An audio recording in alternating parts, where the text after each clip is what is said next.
On today's episode of The Unwritten Rule, presented by FanDuel, we have a good show. Didn't do a UMass preview. We haven't been doing them for the likes of UMass, Louisiana, and Central Arkansas.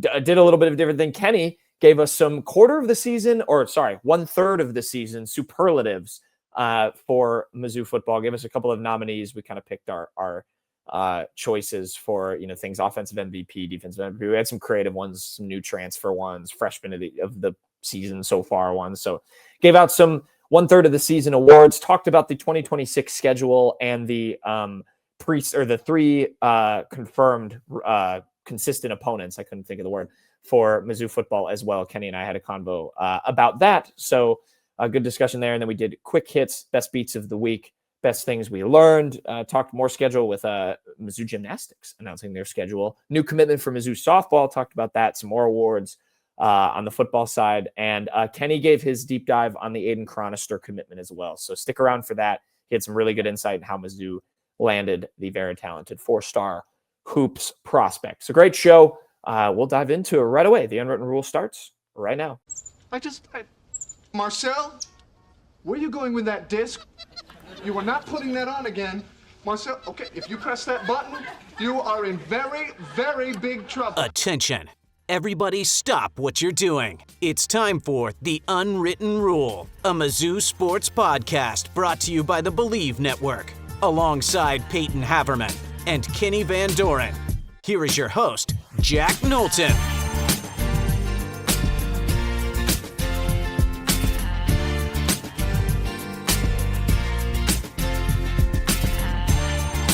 Welcome back to The Unwritten Rule. Today is Friday, September 26th. And Peyton, I won't lie, I might be the most ill-prepared for a show to start than I ever have been, because this is about the most I'm going to talk to lead a show, because I'm going to throw it to our resident party man over there, Mr. Kenny Van Doren, who is wearing a very normal piece of garb. There's nothing unique about this, is there, Peyton? No, it looks all fine and dandy to me. Hey. And Kenny just got done with his 12th birthday party, so. It was Minecraft themed, I heard. What is that? What is that balloon? Oh, it's Spider-Man? It's Spider-Man. I did wake up. My roommate was wearing a hat. Your roommate? My roommate, yes. She was sitting next to me, and she just had a hat on like this. So I thought we could celebrate this, because we're a third of the way through the season, which is crazy to say. I was walking out the game on Saturday with Kyle McReevy, and I was like, man, how is it flying by this fast? One game already into SEC play. You got UMass as your homecoming. They have a bye week, and that's 6 weeks through the season already, the college football season. I mean, the Alabama game is week 8, which just doesn't feel like that should make sense. It's flying by. It's week 7. Yeah, it's not week 8. Oh, is it 7? Yeah, it's week 7. Yeah, so it's flying 6 or by. 7. Yeah, I heard that. I will point out, if we can talk about Aidan Chronister later, Jack, if it's just you and me, or if it's just Peyton and I, whenever that happens, I'm going to bring that up. So we have a third of the season awards. This is our first annual time doing this. That's why I have the hat on. I thought we could celebrate it. And I named all the awards, and I made little ballots that you guys can vote off. If I only put 3 players each, I tried to spread the love so that there wasn't just like Bo Prabula, Ahmad Hardy on like 3 different types of awards. I tried to even it out so we could talk about some different guys. I will run through the awards and then the names, and then you guys can pick a name and then tell me why you're going with that player. I'm not going to give my opinion unless I don't approve of yours. I have 2 questions. Hit me. Are write-ins allowed for the ballot, or do we have to pick between one of the 3? If you both do a write-in, we'll do a write-in. Okay. And then my other question: do you have more than one party hat, or is it just the one? There's a bunch. There's a bunch of colors. Okay. That at least makes more sense.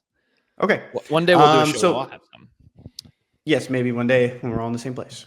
The first award for a third of the season is the Cody Schrader Offensive MVP Award.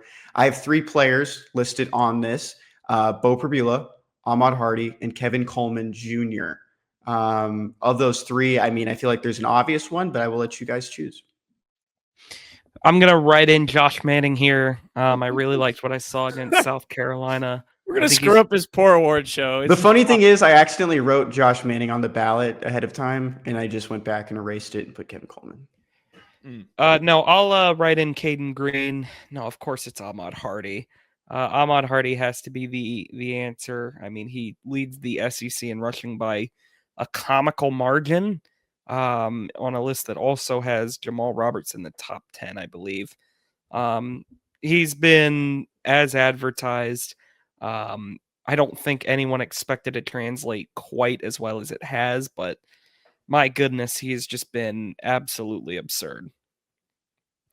Yeah, I don't know. I'm trying to like build a case. I mean, in terms of like some of the big play stuff, like I think, it's gone a little, it's almost been a little bit forgotten because he's been a little bit quieter these last 2 games, but Kevin Coleman Jr. has made some like massive catches, the Kansas game in particular. I thought he was really huge in terms of a target, but we've talked about Bo Perbula, and like I think the thing we all kind of have liked about him is the diversity at which he's targeted these receivers. And so I don't think, unfortunately, for maybe one of them, or maybe for Kevin Coleman, it doesn't help in any sort of like an MVP case. But I still think it's a good thing for Mizzou. But yeah, it's got to be Ahmad Hardy. I mean, no one, I don't think, has expected, even Eli Drinkwitz, him to be this good. I think we all were very excited about him coming in to the season, but yeah, I don't think anyone foresaw this. So yeah, it's got to be Hardy. Ahmad Party hat. Defensive MVP is named after Darius Mizzou. The Darius Mizzou defensive MVP, the ballots lists Damon Wilson II, Josiah Trotter, and Dalen Carnell. Well, I don't think it's Carnell. Carnell had the interception against Kansas, but I mean, rather anonymous otherwise. Hasn't really had a huge start to the season, which is fine. I think it kind of has to be, I'd probably have to go Trotter right now. I'd almost write in Zion Young as well. I mean, he was excellent against South Carolina. You could make the argument for Wilson. He's been a pressure machine. Definitely think you're getting everything you were hoping for out of the edge room, but I think it's got to be Trotter. So are we going to end up like voting on this, Kenny? Do you have a pick here? And then if we like Peyton and I split, you're like the deciding vote. Is that how I'm only the deciding vote when you guys split? Yes. Right. Okay. Because I still kind of want to go to my favorite statistic on the team, other than, of course, the infamous Ahmad Hardy was 4th in broken tackles among running backs last year, which is that through 4 games, Damon Wilson has 16 tackles and 13 quarterback hurries.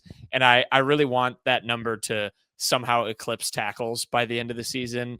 That might end up being more of a bad thing than a good thing. I just think it's kind of hilarious how ridiculously good he is at rushing the passer, even without getting a sack. So I kind of want to make the case. However, I don't think I'm going to make you split the vote, because I think just the way Josiah Trotter has also done some like backfield disruption when teams have passed the ball, and then the way he just hits on the runs, I think he is such a force and a tone setter. I don't think there's been anyone more that stood out on that defense right now. Case for Santana Banner after the pick 6. Never got one. Never got one. I did that on purpose. I know. I did exclude Zion Young from that because I just wanted to get someone in the secondary who just wasn't all front guys. So that's why I went with that. But I think that's a good pick by you guys. I was honestly leaning Damon Wilson when I filled this out. Dang, I should have had him split.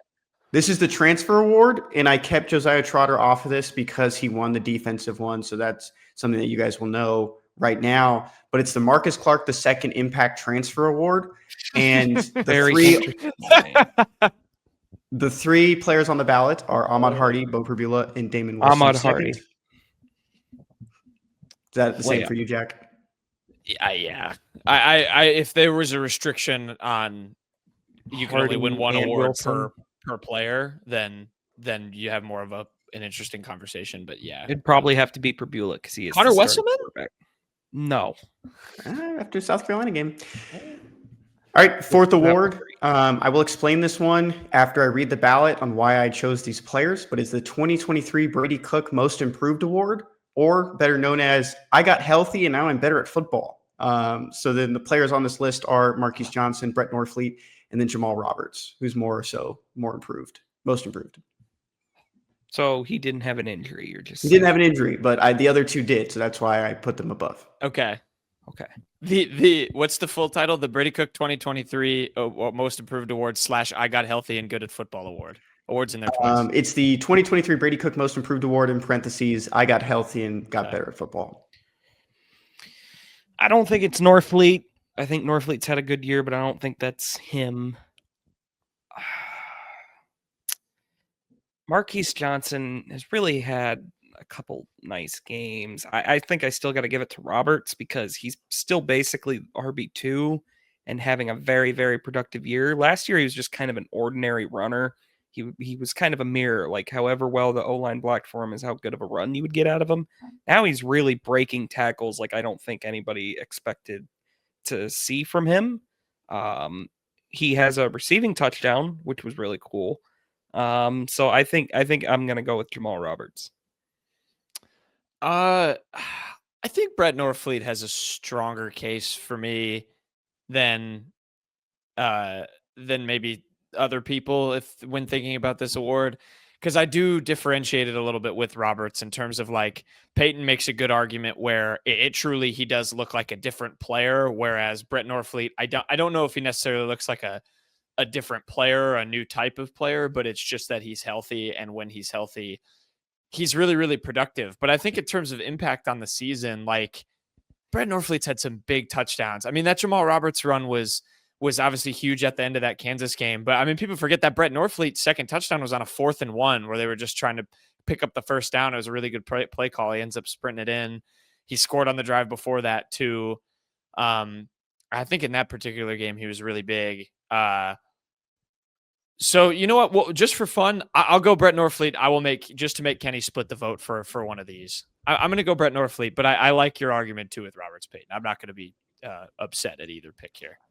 I think this is the toughest one of all of them that I'm going to give you guys. And I was really leaning Brett Norfleet at first, but I think I'm going to go with Jamal Roberts just with his name being thrown around as much as it has among the top running backs in the SEC behind someone who's already getting Heisman buzz and Ahmad Hardy. I think it's hard to not go with Jamal Roberts in this instance. I'll add one thing, Jack, about your Brett Norfleet thing too. He has a lot of moxie this year. It's like his freshman year is back, and he's very confident. He spoke to the media for the first time. You could tell he was nervous at parts of it. And even at the end, he was like, phew, people were laughing just because, he just hadn't done that before. So I think there's a lot more confidence for a guy in his third year, and a better time than ever to be fully healthy like he is. It's probably good we haven't seen it because I'm positive that's contributing to the injuries, but I want to still see him just try and hurdle a random guy, which he seems to find a way to do every year when he gets one of those passes up the sideline. You probably actually don't want to see that again because it will probably get him injured, but it is part of the swag piece is that he's this, 260-pound tight end who just likes to jump over people. But yeah, I mean, Roberts, he's developing into a running back that, it's crazy. Missouri, in theory, is going to have Ahmad Hardy for another season unless, some weird things happen. Like he has to be in college football another year, and you hope that's with Mizzou, obviously. I'm not trying to insinuate anything. I'm just being a realist. But like it seems like you have a guy in Jamal Roberts who is showing really early on that he can be a great succession plan. So that's definitely big. We'll move on to the second to last award, the penultimate award. And I think this is a fun one. The Xavier Delgado Unheralded Lineman Award. And I think I already know Peyton's vote, but I'm going to still read who I got on here. And that's Keegan Trost, Dominic Jedice, and Curtis Piegler. Of those three, the only three non-returners. Yes, unheralded linemen. Peyton, can we write in Tristan Wilson? No, because he is a nominee in the next one, and I was wondering if you were going to pick him for that. Interesting. Okay, well, I'm gonna obviously go with Keegan Trost then. I don't even know if you can call him unheralded now because PFF has basically been singing his praises since the start of the year. He has been a rock solid right tackle to the point where I almost wonder if he'll get a little bit of draft buzz. He's a massive human being, and he's really done a great job opposite Caden Green when Caden Green has been healthy and playing at that right tackle spot. I don't think I can push back on Peyton here. He has been the Keegan Trost truther and the guy. I think Jadice has been a bit of a revelation there in the offensive line for Mizzou. But I think Peyton's right. The PFF numbers don't lie. I think that's a position you put a lot of stock in those numbers for, and because they are the most important to me in terms of translating, like he said, to a pro, and I think for the rest of the year. So I won't oppose that one. I will go Keegan Trost as well. He just feels like he's going to be a 7th rounder for, let's say, the Patriots again. I think that's a fun one. They just seem to they seem to have such a knack at putting a couple of those guys just in the league kind of randomly at the end of the day. Where was Larry Borum drafted? 5th round. 5th round. Kind of, he was not good. Yeah, he's starting for Miami now. Notably having a good season there. All right, last award, the Mekhi Miller Freshman or Reserve Award through the first 4 games. The guys I have on here, it's kind of a tough group, to try to get a bunch of guys in this one. I left out Daniel Blood. I thought he had a good game against Kansas, just kind of popping up and making some plays. But I'm going to give this ballot to you with Robert Meyer, freshman kicker, Donovan Olubide, the freshman wide receiver, and then reserve offensive lineman Tristan Wilson, who keeps popping up. And I know, Peyton, you wanted to talk about him, but I'm not sure if you'll take him here. I won't. Because he's going to take Robert Meyer.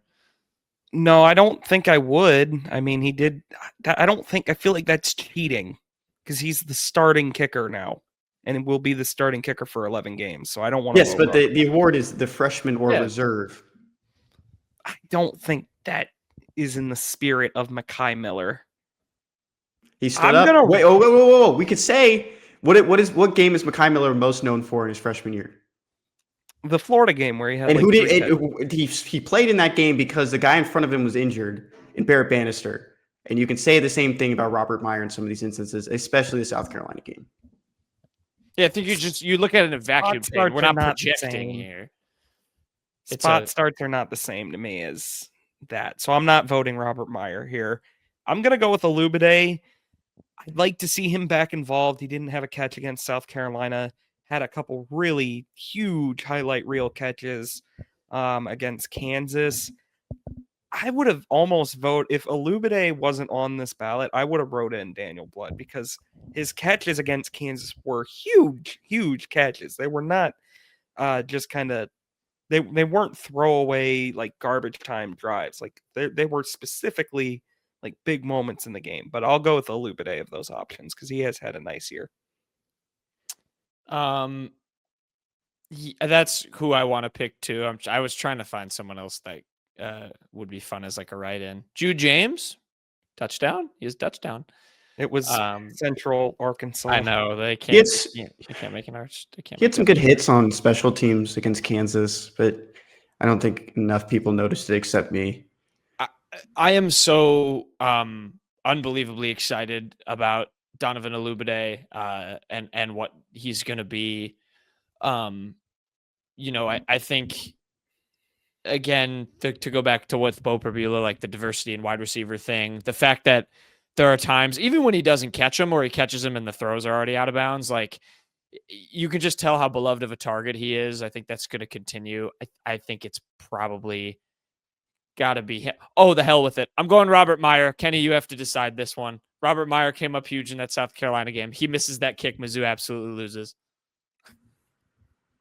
I really wanted to go with Tristan Wilson here, so that's where I was hoping Peyton would take him. Played 4 drives. We could. What if you pick Tristan Wilson and we find who could we call to make a guest pick and decide the vote? Who's a big enough Mizzou fan? Eric Link. I'm just going to take Olubide. I'm sorry, Jack. I'm going to kind of go with Peyton here. I think outside of that kick, I don't think Robbie Meyer has had the best season. Even Dreamquist kind of mentioned that he was struggling throughout the week to make kicks. That's why they were looking at Oliver Robbins to even possibly take kicks from beyond 30, and ended up not happening. Great kick by Robbie. He got his flowers, got his award at the end of the week too. It's not the spirit of Mekhi Miller. I know. That's what I'm saying. Yeah. Hang up but it's even a thing with Olubide is that Olubide was a very highly touted recruit, and he should be thought he was starter this year. No, I know, but he should be contributing in some capacity is what I'm saying. I don't think many people might have expected Mekhi Miller to do what he did in 2022. Yeah. That's fair. All right. I like it. I like the picks. Can I throw another one out there as you guys could just write in whoever. Best assistant coach for you. Each of you. Curtis Looper. Curtis Looper. Yeah, I think that's a Defense. Overall body of work, I'd still say, like, in his time here, it's Peeler, but right now it's Curtis Looper. Absolutely. Defense. Brian Early. Yeah. The headroom has been fantastic. Yeah, I think it's got to be him. Why am I I like blanking? Derek Nicholson so far. I was going to say Nicholson. Nicholson, I think, is actually in there with a decent shout, almost solely because of Trotter. Khalil Jacobs has done some, I think, okay things too. So there you go. All right, Kenny, good job. I like the segment. So I think we should do this again halfway and then at the end of the season. So when's halfway? What game?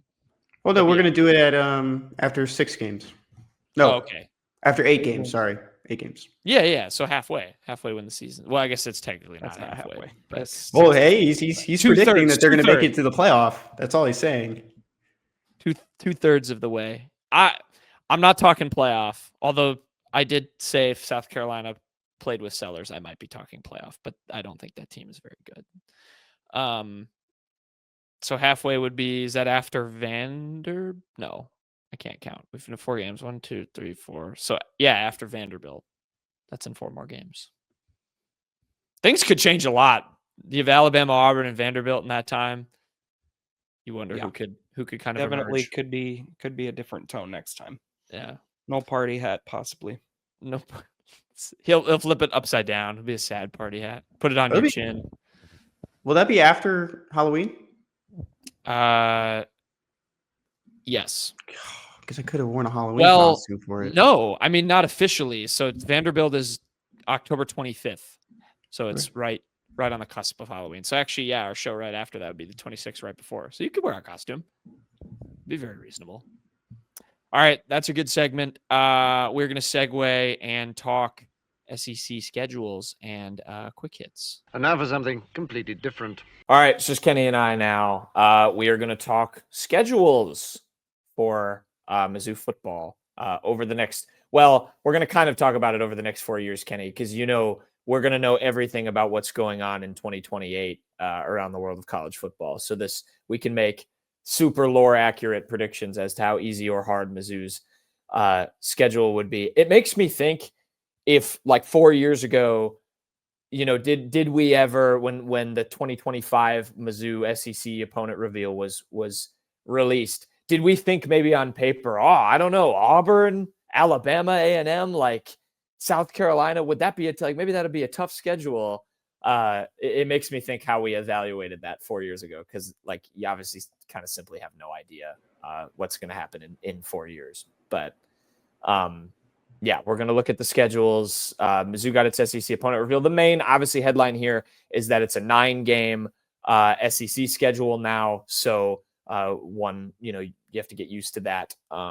First of all, what is if you have one, what is your opinion on that? Good thing, bad thing for the SEC? Do you like that they went to the 9-game? I feel like in terms of matching the other conferences, it kind of made sense. I know there was some like leverage stuff with the college football playoff and all that, but yeah, I don't know if you have an opinion on that. I know we've talked about that a few times when it's come up as an issue in the college football world.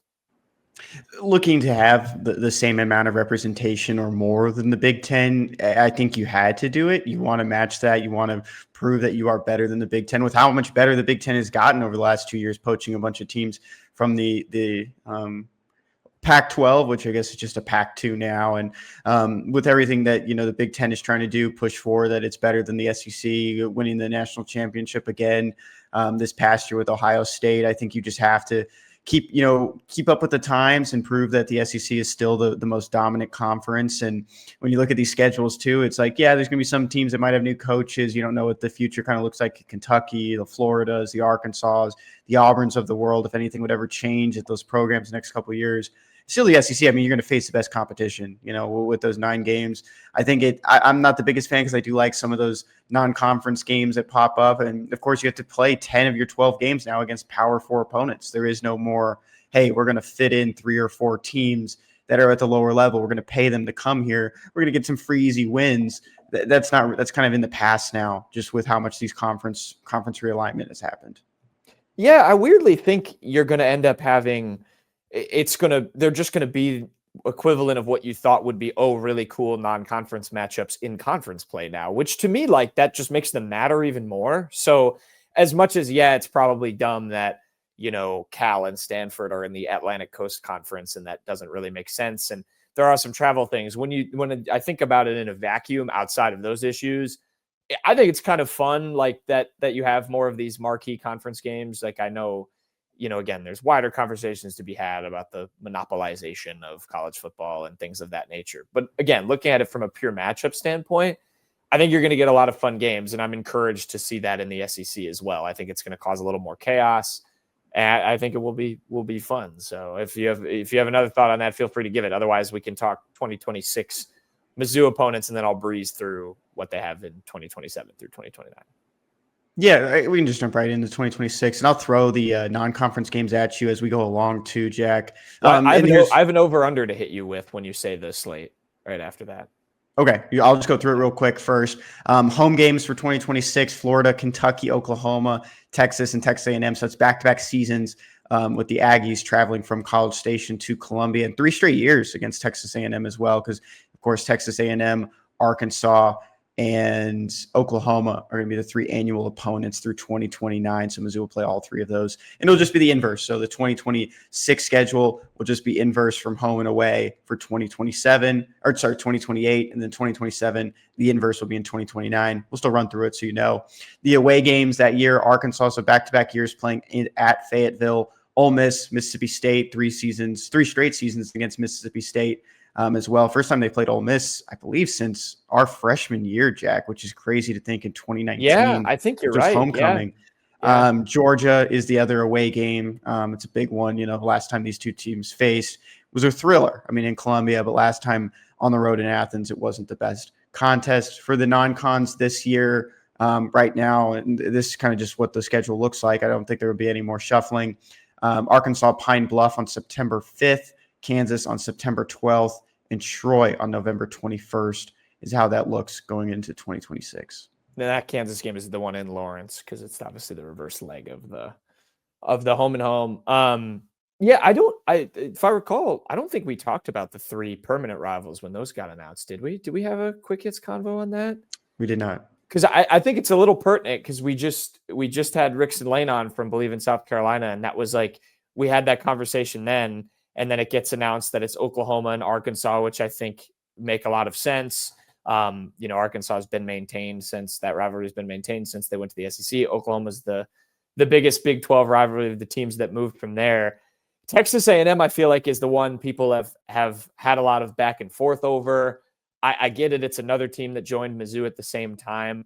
I actually think it's intriguing from a matchup perspective, because I think those are 2 teams kind of on similar paths currently in college football.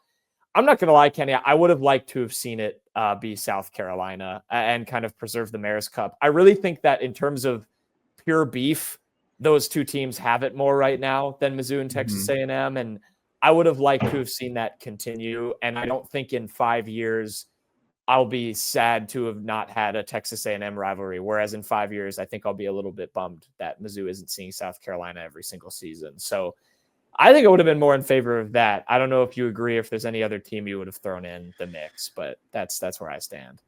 Yeah, with Texas A&M, you go back to when these 2 teams moved from the SEC to the Big 12, and it was the final game for those last couple of years in 2012, 2013, 2014. And then the 2 teams didn't play again until our junior year in 2021 in Columbia, which was a pretty big win just for the Aggies, 35-14. I don't even think any of us stayed for that entire game. And doubt it.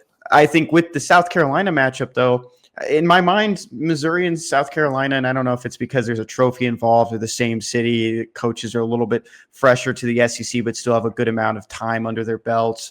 I think they're more on par with each other, and I think it always kind of provided more, exciting matchups, even though the record recently has swung heavily in favor of Missouri. that's always a fun matchup. And I think those games can remain close. I think sometimes it can blow out either way, but Missouri has really enjoyed that one. And, Mike Elko spoke about it. It was like, Texas A&M wasn't really expecting Missouri. Heck, I mean, Oklahoma and Ole Miss weren't expecting to play each other. There's not much history between those schools, and Lane Kiffin even talked about that. That was a wild one. Good point. And Lane Kiffin talked about that this week. So it's a good thing this is only for 4 years. Things might change. They might find a better example of it. Heck, I mean, in 2030, the SEC might be 30 teams. We don't even know. Right, yeah. Florida State has always been in that conversation, trying to get in. I don't think that's going to happen now for the next couple of years, but it's just something you kind of move forward with. And, Texas A&M and Mizzou have had, some fun games in the past, but as of late, I mean, it hasn't been, too close. So you go back to 2014 and 2013 with those 2 wins for Missouri, and those were really the closest games. And go back to 2012, it was 59-29 in College Station. And the last 2 years, those last 2 matchups, Mizzou has really just played terrible against Texas A&M. I just think like a rivalry is defined by games where no matter how good or bad either of the teams are, anything feels like it can happen. And I feel like that's happened with South Carolina, and it has not happened with Texas A&M in recent seasons. That's probably where I come from. Honestly, if you're looking at just that argument, maybe you throw Vanderbilt in there. There's been some chaotic games in those 2 teams matchup. So yeah, that is what it is. But there's the 2026 schedule. I want to go back, Kenny. I have an over-under for you, because I think this is a lot easier to talk about, in depth in terms of how hard or easy this is on paper for Mizzou. So again, home Kentucky, Florida, Oklahoma, Texas A&M, Arkansas, Ole Miss, Mississippi State, and Georgia on the road. I'm going to set the over-under at 3 coaches who will be in their first seasons that will play Mizzou from this schedule. Would you take the over the under on that based on this season? I think the best line is probably just requesting a push on this. I think you'd have to set it at 2.5. 2.5. Yeah. So because the one that I feel probably the least confident about losing his job might be Mark Stoops at Kentucky, just with, how long he's been there. Maybe there's something they can figure out going into next season, but they played close against Ole Miss. I know there's a backup quarterback in for Ole Miss, but the Rebels are playing great, under him. And I think, Florida, it feels like the seat has been hot forever. They like Norvell not Norvell, but they like the staff there at Florida. And I just don't know if it's actually going to happen this year. And of course, Pittman, it feels like he's had one foot out the door for 2 years now, and the door might finally get shut on him this season. Yeah, I think 2.5 is a good over under. I think you're going to see some turnover. Best team Missouri faces at that point? Is it just Georgia? Maybe an Ole Miss case? I don't know about Oklahoma because Mateer, I think, is done after this season, so they'll have a new quarterback. Yeah, that's a good question. I feel like Georgia or Ole Miss is who's screaming, unless Arch Manning just figures it out at Texas and comes back. I don't know. Yeah, second-year starter Arch Manning. See, it's even hard to predict next year. Like there's gonna be so much change. But yeah, we're gonna get in 2027 here in a second, and I know people are kind of freaking out about that schedule. I mean, heck, there's gonna be guys on these teams that we've never heard of that'll be transferring in. There's gonna be a lot of movement. It's very hard to just try to predict and try to say a lot of these matchups will be tough for Missouri or tough for another opponent. I like doing both things where you're absolutely right. That said, if you flip to the 2027 schedule, this is what it is. First of all, Mizzou plays 5 road games and 4 home games as opposed to 5 at home and 4 on the road in 2026. The home ones, Arkansas, Auburn, Tennessee, Vanderbilt. The road ones, Alabama, LSU, Oklahoma, South Carolina, and Texas A&M. I will say from a venue standpoint, Bryant-Denny, Tiger Stadium, Kyle Field, and I'm blanking on Oklahoma's, which is embarrassing. Palace. The Palace. That's what it's called. Is it? Yeah, that's right. Yeah, I'm stupid. So from a venue standpoint, and then you do renew the rivalry, and then it's in Columbia, South Carolina that year, is a little bit nuts on paper. I agree with you. There's always the caveat, but that is a little wild. And then you have Tennessee, and it has just been, that's been the narrative as Mizzou has avoided the LSUs, the Georgias, the Ole Miss, and the Tennessees, this season. You got to face all those teams. Some traditional SEC powers in there for sure, excluding kind of Georgia and Florida, who we already talked about. It's kind of in flux. So it does look a bit wild on paper. I understand where people are coming from, but again, it's so far ahead in the future, it's hard to project. Mizzou LSU is going to be a fun one. Haven't seen that on the road since 2016, and that was a blowout victory in favor of LSU. But the last two matchups between these two teams, 45-41 in that 2020 COVID game, which got moved from Baton Rouge to I was Columbia supposed to be on the road due to I believe a hurricane. Yep. And then 2023 was 39-49, and Mizzou was in that one for a long time too. Of course, teams are going to look very different from those 2 years and those two games, but very fun to see that because Mizzou really hasn't gone down that atmosphere in the time that we've been watching Mizzou football.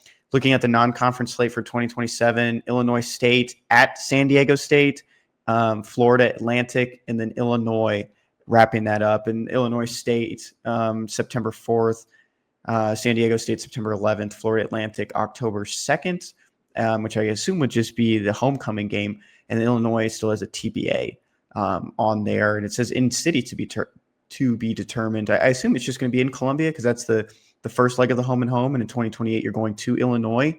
But of those 4 games, I assume you have to keep Illinois to stick with a non-conference Power 4 opponent.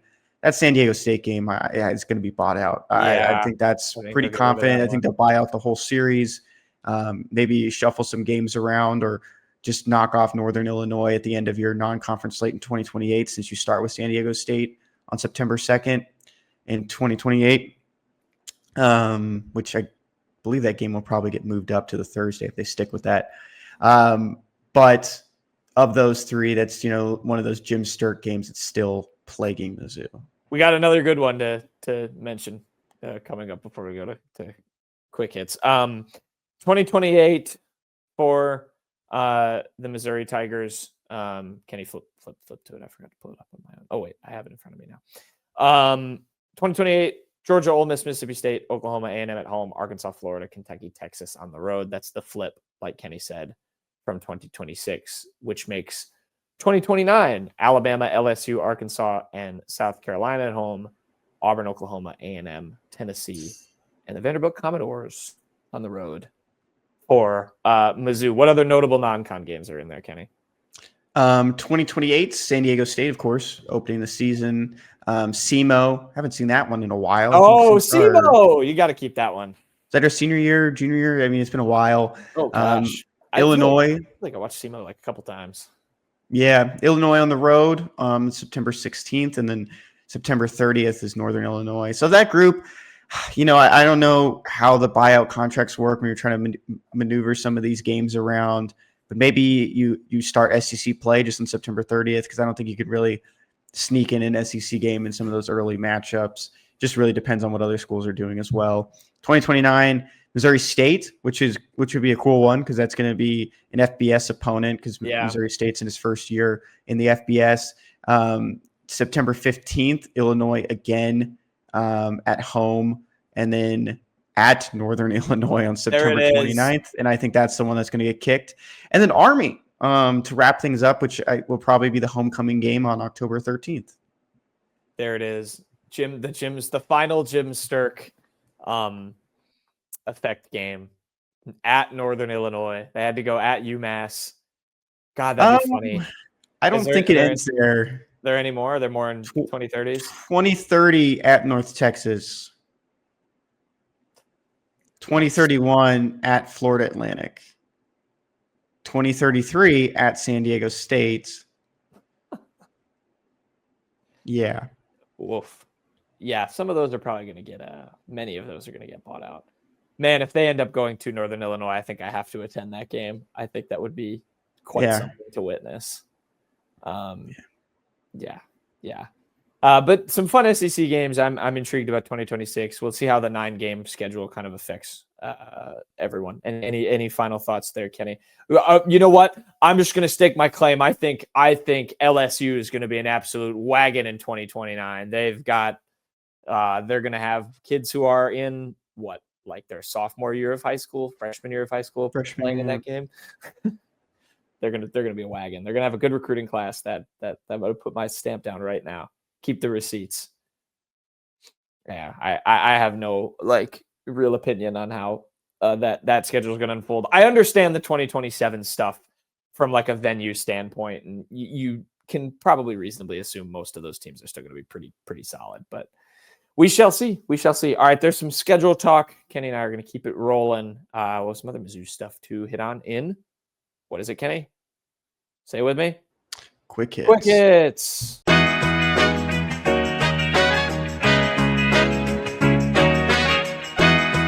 Okay, quick hits time. We'll finish up the show. Long awaited. I promised that when Peyton and I jumped on Monday's show to talk about the Aidan Chronister commitment, I promised we would eventually have Kenny's analysis. We've got it. Kenny is here. You've been tapped into this commitment forever, Kenny. A lot of people, frankly, have, including Mizzou, because it's been a long one. What was it? 800 something days that he was bragging about. 809 days. So, I know you've been around this recruitment for a while.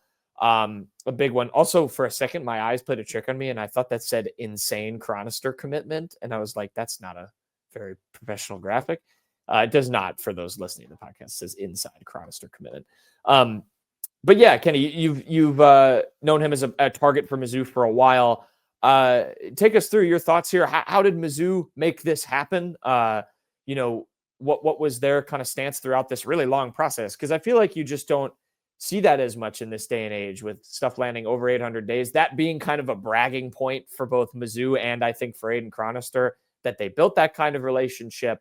Just give us the details, if you can, a little bit more insight to this 4-star, another super talented guy joining this 2026 class. I'll say first, I mean, it hasn't been that long. I could go back and probably check my DMs. I think the first time I might have reached out was October, November of last year. So it hasn't even been a full year of even knowing Aidan Chronister, but I did talk to his dad a couple of times, and he played basketball at Arkansas. His wife, Kim, Aidan's mother, played volleyball, and she's in the Razorbacks Hall of Fame. So they've been born and raised on the Hogs. I mean, that's what he always was. And Aidan Chronister's dad said, I didn't really have many personal connections to Mizzou, but he really felt that excitement and environment when they went on their official visit, and being on the field and talking with them for a few minutes and just getting to see that. There was so much excitement. I think from that time I was just like, it's going to be eventual. Like, it's going to happen these next couple of days. Aidan will announce it. Forego his other official visits. He had St. Louis, Oklahoma State, Arkansas State on tap, and it was really between Wake Forest and Mizzou. And for the longest time, I mean, Mizzou never wavered. Teams came and gone. That was something that Graham Chronister, Aidan's father, said, is that, Eric Musselman came to see them a couple of times when he was at Arkansas. The new Arkansas staff really never picked up on those conversations or built a connection. And Mizzou was the one that was always there. That's why you always talk about those 809 days. And his dad gave a lot of credit to Missouri for sticking around. I mean, you give a 15-year-old kid an offer, it can probably get exhausting trying to keep, the interest alive over 2 years and going to see him all the time, sending the house. You send 4 or 5 assistants down to see him at his official visit. But Mizzou just really wanted Aidan Chronister in there. It didn't feel like it was a chore or a job to do that. They really leaned into the family side. And one big thing that I keep hearing about Aidan too is that very decisive person, very mature for his age, and really just came to the decision of like, why should I wait any longer? This is the place where I want to be. They've proven it. He had those sit down conversations, one-on-ones. He had conversations with his parents in the room, and his parents were always there to kind of help him navigate that. And he brought his high school coach down up with him as well to the visit, and he gave his high school coach one-on-one time with the coaches, and he spent a lot of that time away from other people, Kyle Smith-Peters, just to see that trust and build that trust in them, because at the end of the day, they lean on him as well, to Sean Stark, and they wanted, him to feel like that was probably the right place for Aidan, because he's had such a pivotal parts in Aidan's development from AAU and now to high school, with Aidan transferring to the new school in Fayetteville, Arkansas, where he'll play under Stark for his senior season. And that was a guy who really looked over in the last couple of years. And now with that commitment, all the attention is fully into the senior season. It's also into his development. The Mizzou training staff and development staff has already reached out to the new school development staff, and they've coordinated different workouts and different things they want Aidan to work on and things to apply to his practices at the new school with Stark and the other players. And so I think it's just a good spot forward, a good step forward. I don't want to say, Aidan's going to come in and be that instant impact guy. He can really shoot the lights out. He's trying to improve his bounce, his mid-range, his handle, all of this at the same time. but he's going to be a guy that probably can play in the next 2 or 3 years at Missouri, even 4, depending on where his development goes. And that was something that they really liked too, that they were honest with him about that. A lot of kids just probably want to hear, hey, am I going to play right away? But no, they really told Aidan, this is how it's going to work and this is how it's going to look for these next couple of years.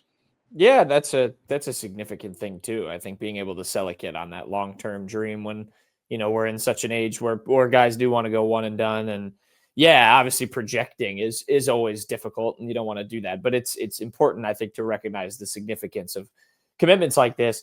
And then I know Peyton was wondering, Kenny, everyone wants to get greedy, right? Mizzou's got an elite 2026 class with a bunch of blue chippers, of course, headlined by Jason Crow. I guess 3 blue chippers, a bunch is a little bit, maybe not the right verb or adjective there, but where do you see Mizzou going from here? Because we know you have to reserve so many spots for portal guys, rosters overturned so much in a year. Who else is maybe on the board potentially as we head into the kind of wintertime for Mizzou? Obviously, they're going to take a slight step back from recruiting, I'm sure, and start to focus on this upcoming season. But with such a talented class in tow, do you foresee them having even a big list of guys they're still going to be looking at in 2026? No, I don't think so. The coaches, sources were saying that they're going to take a step back, like you mentioned. They've been just on official visits these last couple of weeks. Of course, a couple of those they get land guys like Tony Bryan and Aidan Chronister afterward. They already had Jason Crow Jr. in the fold when he came on his OV. They're still waiting on Tristan Reed, who wrapped up his final official visit at Michigan State. Feel great about him. So really just kind of waiting on that decision. And I don't think they're going to pivot to anyone. If something happens where Tristan Reed chooses the Mississippi States or the Michigan States of the world instead of Missouri. So they'll probably be in a good spot kind of moving forward and just kind of take these next couple of weekends off. They were looking at Alabama weekend, October 11th, to be a big visitor weekend. Maybe when I say big, I don't want to get people's hopes, but maybe like 2 or 3 2027 guys, some guys that are really high up in the rankings, the ones that they really want to see come out there. Cam Mercer was one that popped up. His brother is a football target for Missouri as well. He's not going to be able to make it because it overlaps with the USA camp. So they're probably not going to do that, but they might hold off until a scrimmage later in the fall, get some guys in, get to see that scrimmage or come in the days after and just kind of hang out with the team, get a feel for what the 2027 class kind of group can look like, because you already have Scotty Atkinson, who visited this past weekend as well when Aidan did. And I think that's just kind of like the focus moving forward. If someone in the 2026 class pops up, I'm sure we'll probably talk about it then. But right now they're just really waiting on Tristan Reed, who's a power forward at Linkier Academy in Branson. Originally from St. Louis, he played at John Burroughs, and some Mizzou fans might know his brother, Taurus Reed, who went to Michigan and then ended up at UConn.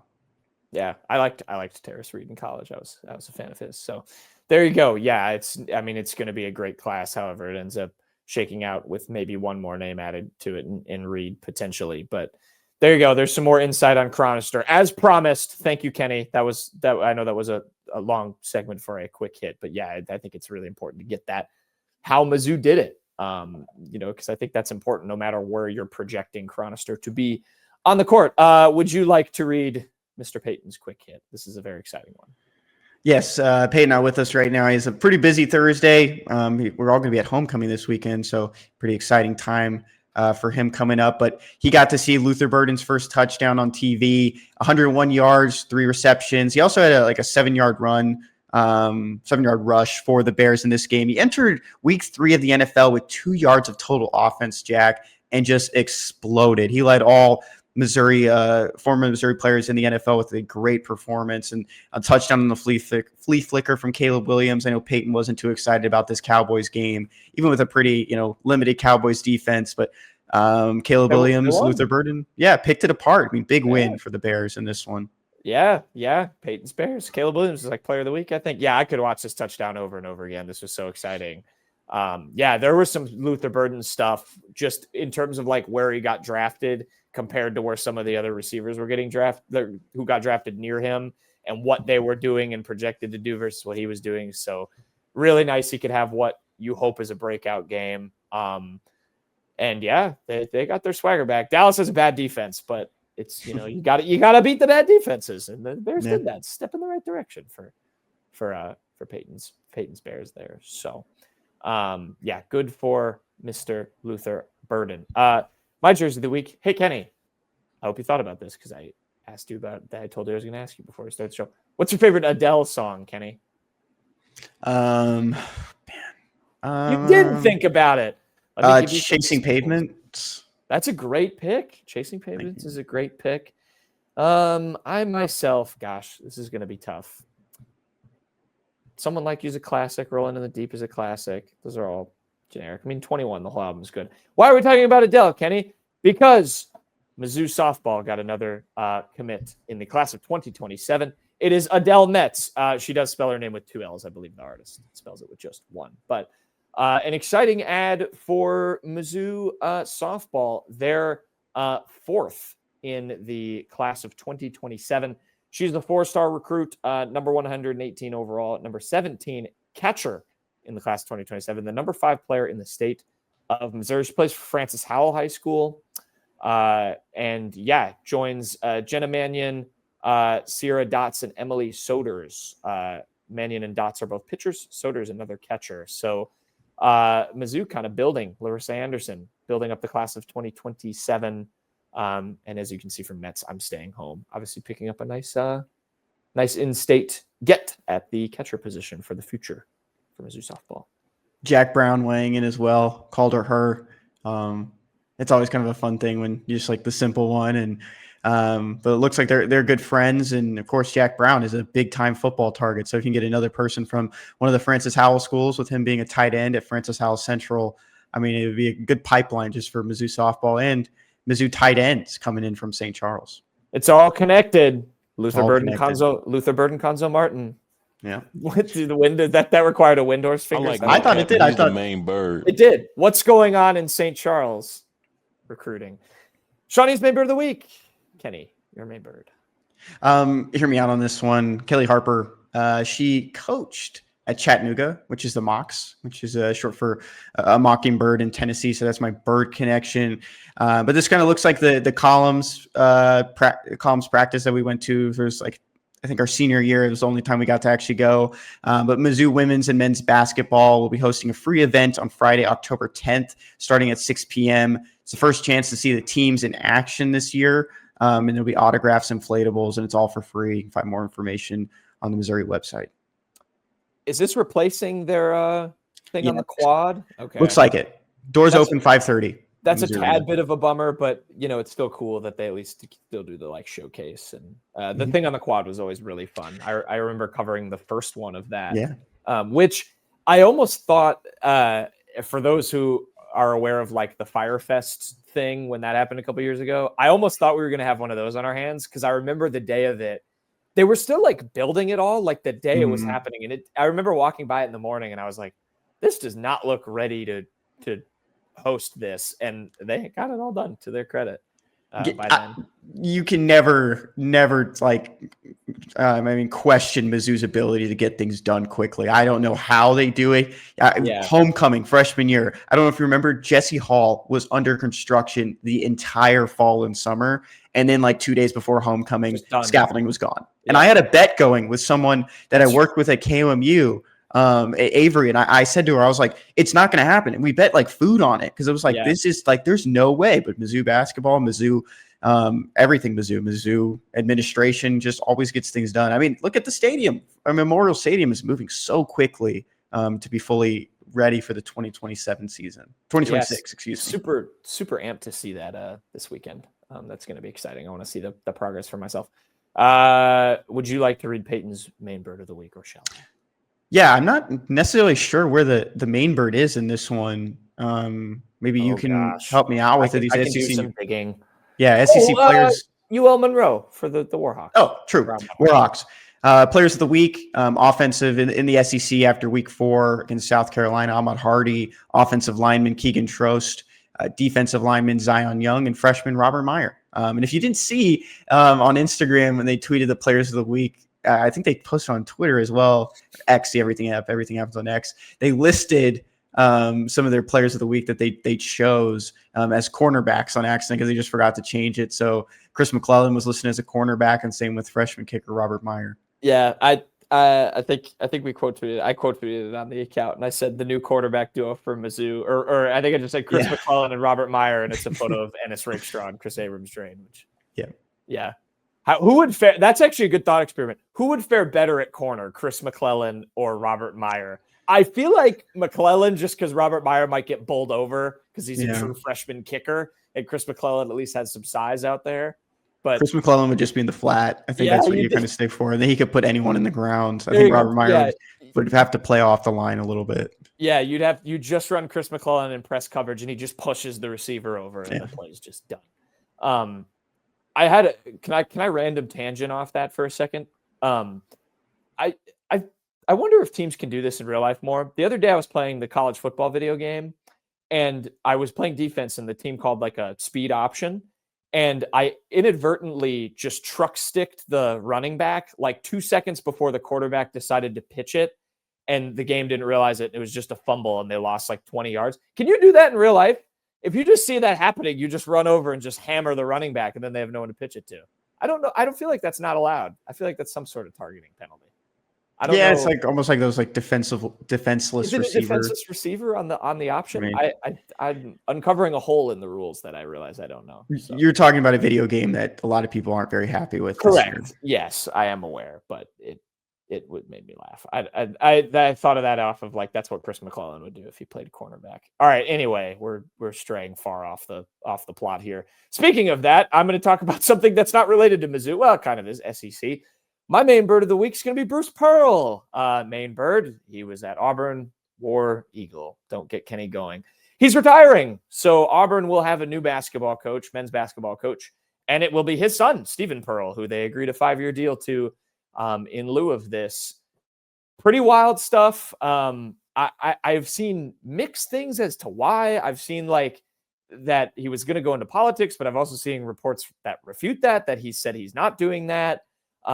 So I've seen kind of stuff all over the board. So not sure what he's going to do. I don't want to speak to either thing, but yeah, no more Bruce Pearl, Kenny, in the SEC. Kind of unbelievable when you think about it.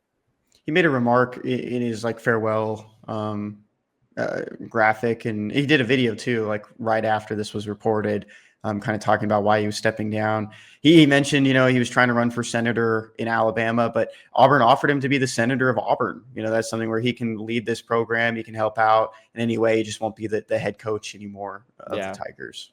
So yeah, it looks like, I guess he'll still be around Auburn, but I mean, it's significant news. I mean, he led them to, 2 Final Fours. I mean, he had a remarkable tenure there. Mm-hmm. A lot of good players. So it's going to be interesting. We'll see we'll see where Auburn goes. Like you'd think maybe there would be some stability with his son taking over, but he's not only a first year head coach, he's a first time head coach in the SEC. That's going to be, I think, pretty tough to do in a sport in college basketball where I think coaching still matters a lot. But yeah, we'll see. Mizzou versus Auburn, January 13th or 14th. So it'll be the midweek game, halfway through January. I think I said June. Sorry, January 13th, January 14th. January. Okay, and then that game will be at Mizzou Arena. It's the only matchup with Auburn. So Stephen Pearl at Mizzou Arena. Yeah, I wonder if maybe he'll like travel with the team for some of the game. Probably, I wouldn't think he would because it's probably a distraction. But yeah, I thought it was significant SEC news. So there you go. Kenny, make it a 3 for 3. What did Payton learn this week? Best thing Payton learned this week is the ACC SEC Challenge. Missouri at Notre Dame has its time and network for that game in December. So Tuesday, December 2nd at 8 p.m. Central Standard Time on ESPNU. So this game's really getting tucked away with some of those other matchups getting, the SEC network, the ACC network, or ESPN, ESPN2, whatever else it may be. Yeah, I mean, I think part of this is Notre Dame. I do think Notre Dame will be better this year. We'll have our friend of the program, Jack Sobel, on to talk about this game when it comes around to it. But yeah, it kind of makes sense. 8 p.m. tips are never fun. Although there are some far more egregious times, I think, for this series. I think there's some that tip off at like 9 or 9:30 Eastern or even Central for some of these teams. So, Mizzou might have got off a little lucky with that in the time, but I'm excited for this. I think these are always fun. I hope Missouri can draw a little bit better opponents as they go on. But we'll see. I think Notre Dame will be okay, tentatively. What'd you learn, Kenny? Speaking of basketball, best thing I learned this week, Mizzou basketball posted a first team meeting video from December 22nd, so on Monday, and then first practice photos came out on Thursday when we're recording this, or September 25th. Pretty cool just to kind of see Mizzou basketball going. I know the three of us a little bit more in tune with basketball, always enjoyed those games more. I think that was just in part to the basketball having a little bit better of a stretch when we were in college, but basketball season right around the corner. This is probably not the best thing to observe from the practice photos. Good shoe game from some of these boys. The ones Sean Phillips had on in the first picture were cool. I heard they brought in Xavier Pinson to show them what Nike makes. The one, I think that's Mac playing defense and driving right there, if I'm not mistaken. That those shoes are sweet. I think that's pieces are nice. I gotta identify these. We have a couple of Mizzou friends that I know that we do some shoe investigation as the season goes. So that's a nerd thing, but yeah. Okay. My best thing I learned this week. I got more schedule talk. We're going to bookend this segment of the show with schedule talk because Mizzou Gymnastics tweeted its 2026 schedule. Of course, obviously a super great season last year, making it to that national championship meet and having just an awesome year. They're going to have to follow it up. Obviously, it's going to be tough. Some pretty intriguing matches on here. You've got Iowa State at home. Nebraska and Lincoln's kind of fun. Oklahoma at home. Alabama in Tuscaloosa. LSU and Florida both at home. Obviously, that LSU meet back when Livy Dunn was there is I think still the record attendance-wise at home for Mizzou Gym. Florida at home. Kentucky on the road. They then have a meet with Illinois, Ball State, and Air Force. Arkansas, and then they end with 2 road matchups at Georgia and Auburn before the postseason, Kenny. Exciting year for Mizzou Gymnastics. Yeah. There you go. All right. We have best beats of the week to end the program. A little NFL talk. We did not do well, Kenny. Can you recap quickly for us? Week 4 best beats NFL. Yeah, week 3 of the NFL season. Week 3. Bills. Right. I've got high school football in my brain, college football in my brain, NFL. They're all in different weeks. It's going to get jumbled. We're not locked in. I got to get locked in. Go ahead. You took Bills minus 11.5, which was a FanDuel sponsored bet, and that one ended up not hitting. I took Texans plus 1.5. Texans lost that game by a score, so missed on that one. And then we brought up the Cowboys Bears earlier, and Peyton took Cowboys plus 1.5, and he missed on that. So through 3 weeks of the NFL season, you are 1-2. I'm 2-1, and Peyton is 1-2. All right. What is your pick this week? Got the lines from FanDuel. Yeah, hopefully I can do.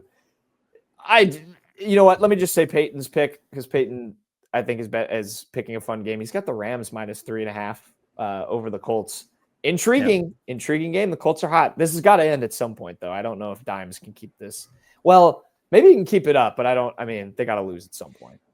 He's got to be the favorite to win the South right now. So you got to lose a game eventually. So I'm going to stick in the South too. I'm taking Texans, Titans, both teams 0-3 to start the year, under 38.5 on Sunday's game. I'm just going to stick with Texans picks, I think, throughout the year just because I'm from Houston.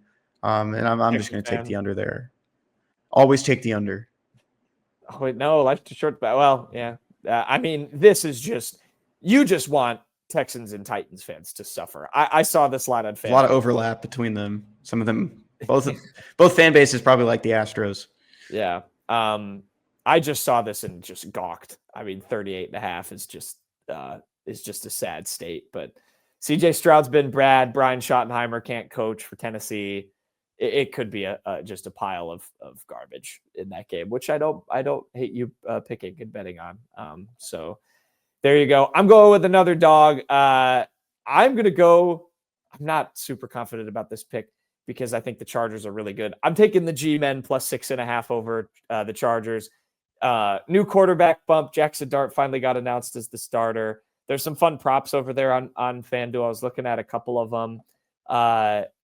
150 passing yards at minus 350, maybe 175 at minus 166 is interesting to me.